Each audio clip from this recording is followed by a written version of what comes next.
Good day, I am Michi H. Reyes. This is CRI 318L or Forensic Question Document Examination under 309 Code Class. So in this video, I will discuss about the handwriting analysis, which includes the individuality of handwriting, factors that influence handwriting examination, general characteristics of handwriting form, and the types of handwriting. So before we start, let's talk about what is handwriting. So handwriting is a writing done with a writing instrument such as a pen or a pencil. Handwriting includes the both printing and cursive styles and is separate from formal calligraphy or typeface. Because each person's handwriting is unique and different, it can be used to verify a document's writer. Skilled writing movements are so commonplace that one is inclined to overlook their complexity. Without exaggeration, however, writing is one of the most advanced achievements of the human body. Next is handwriting analysis. It involves a comprehensive comparative analysis between a question document and known handwriting of a suspected writer.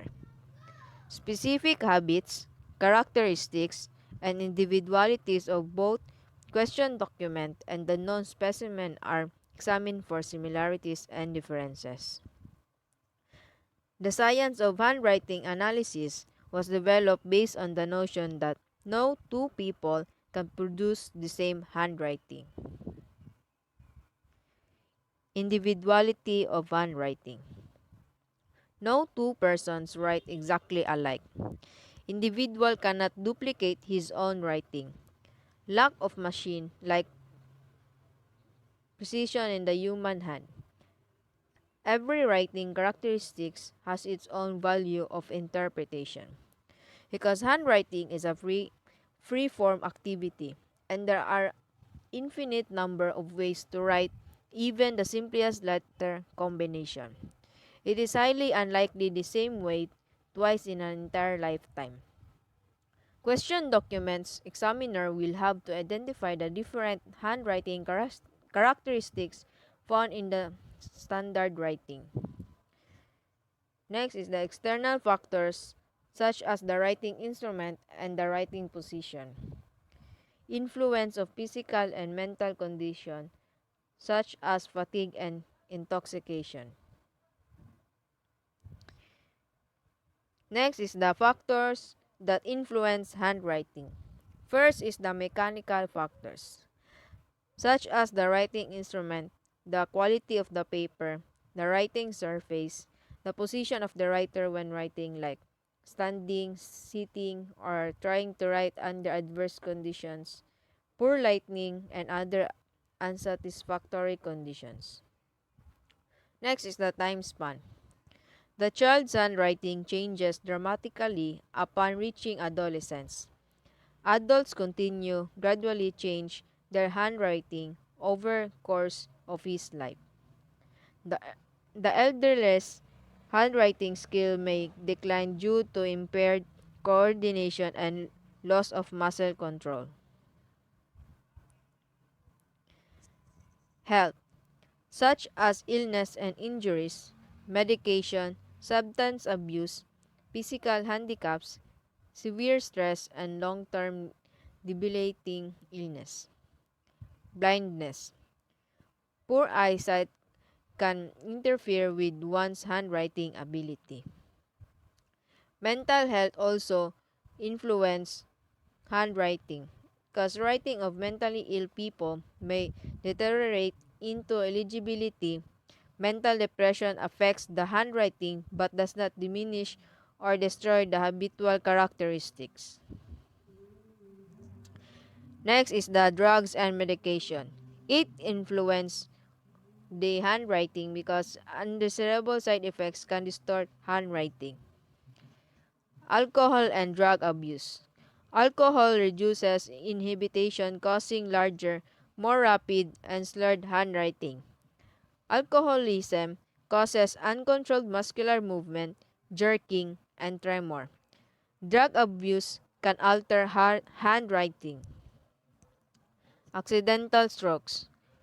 Aberration that occur as the result of a transitory incident, such as someone bumping the writer's arm or a cramp on the table under the writing paper. Next is the guided hands. Occurs when the writer gets support from another person when attempting to write. Rare and usually involves the infirm. Lastly is the tremor in handwriting.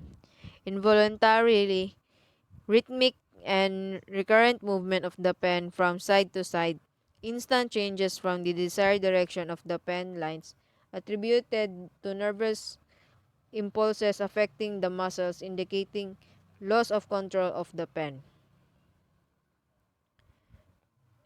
Next is handwriting examination. So, what is handwriting examination? Handwriting examination typically involves the comparison of known specimen to handwriting evidence found on question or disputed documents. It is also an important aspect of forensic document examination due to the prevalent and integral role played by handwriting everyday communication. So there are three phases of handwriting examination. First is the recognition of handwriting characteristics. All handwritings contain or exhibit identifying properties, elements, or features which are known as characteristics.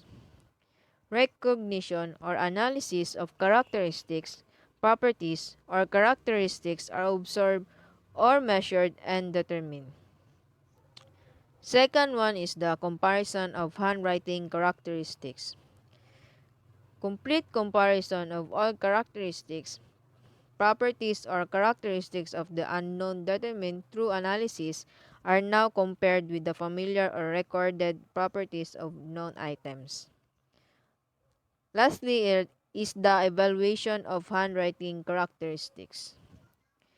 Correct interpretation or evaluation of the characteristics, similarities or dissimilarities in properties of or characteristics will each have a certain value of identification determined by its likelihood or accuracy.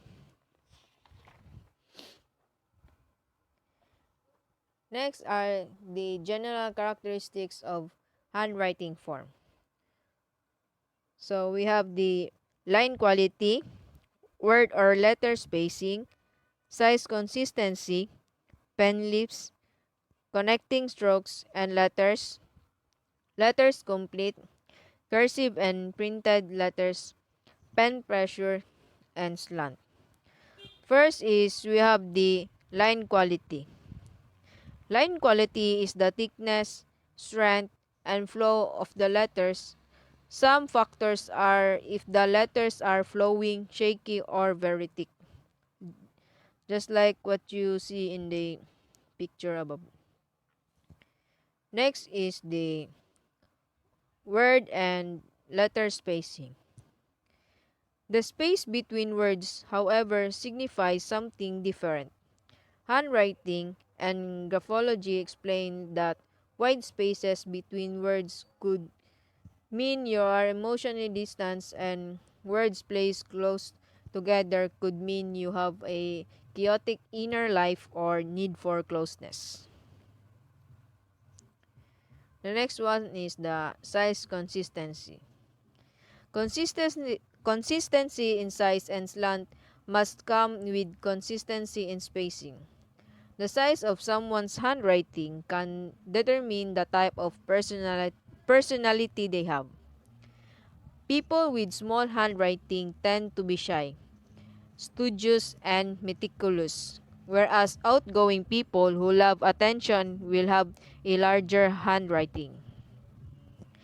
Next one is the pen lips. A pen lift is the practice of lifting the tip of a pen from a writing surface. In technical terms, experts identify the pen lift as an event where the pen axial force reaches zero. Basically, It means the pen has been entirely lifted from the paper. The effect on paper is a break in a continuous line that represents part or all of the letters or sequence of the letter. Next one is the connecting strokes. Connecting stroke, a continuous line joining two adjacent letters or words in cursive writing. It can be angular, straight, curved, or short or wide space, heavy, thin, or thread-like, or shaded or plain. Just like what you see in the picture. Next is the letters complete. Are the letters fully formed or are parts missing? Next one is the cursive and printed letters. Are the letters cursive, printed, or a combination of both? Cursive is a style of writing in which all the letters in a word are connected. Printed letters is a style of writing and teaching cursive and manuscript. So, what about people who use a combination of both print and cursive? These writing types said Baguette have a proclivity to be in hurry and act flexibly given unusual circumstances. Too much printing, however, can indicate an intimacy barrier and an ability to express feelings. Next is the pen pressure. Is the pen pressure equal for upward and downward stroke?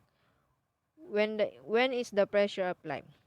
So pen pressure is the force applied by the fingers in the process of writing, and it is one of the many characteristics which the forensic experts use for comparison.